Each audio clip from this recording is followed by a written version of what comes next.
Get rid of that anyway. Because when you can drive, you don't have to ask somebody to take you here or there. You can just get in a freaking car and go yourself.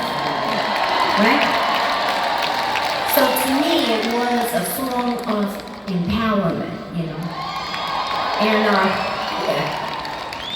I didn't just want a hit song. I wanted a song that actually meant something. So, for me, to contribute. Anyway, that's neither here nor there. But at this time, the people that had made me things left the company, right? And I wound up sitting in front of this guy with a comb over, looking at me, going, "And what is that you're wearing? Why don't you just wear jeans and a t-shirt?" And I said, "Whoa, I'm in trouble." And I didn't leave, which maybe I should have, and it was a struggle for me, and my career started to I felt waffle and all this stuff, and then I was working with this woman, Annie Flanders, and she was older than me, and she was the editor of Details magazine when it was cool, like in the 80s when it started. No, I'm not saying nothing bad about the magazine.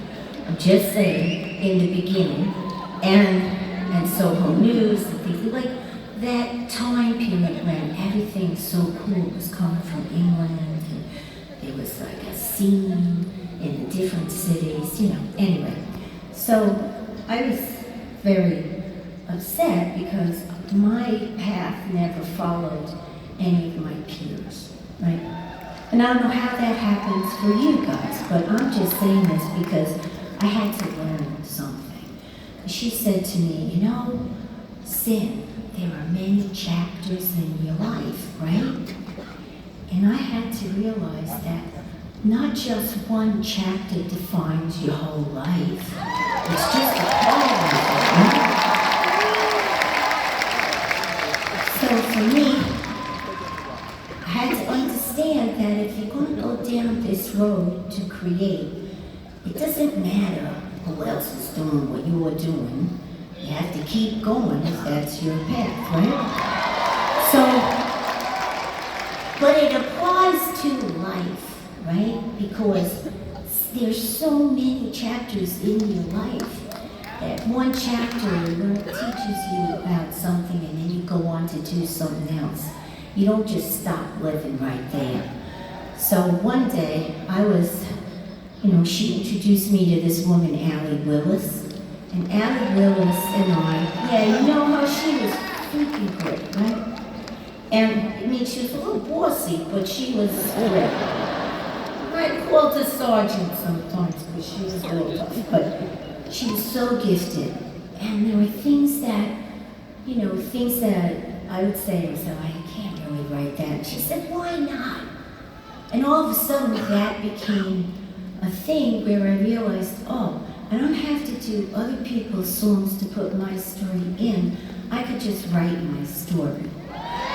So, thank you, And sometimes you think, wow, that's really great. And the next day you listen to it and go, what the hell were we thinking? Oh my God. But this particular song, I was up in the Cape Cod. I only moved there for a little bit because I heard it was good for artists and for light, something about the light. I don't know. I do stupid things like that. Anyway, so I went there, right? And I was clearing up, and somebody left the window open. So all I kept going was, who let it in?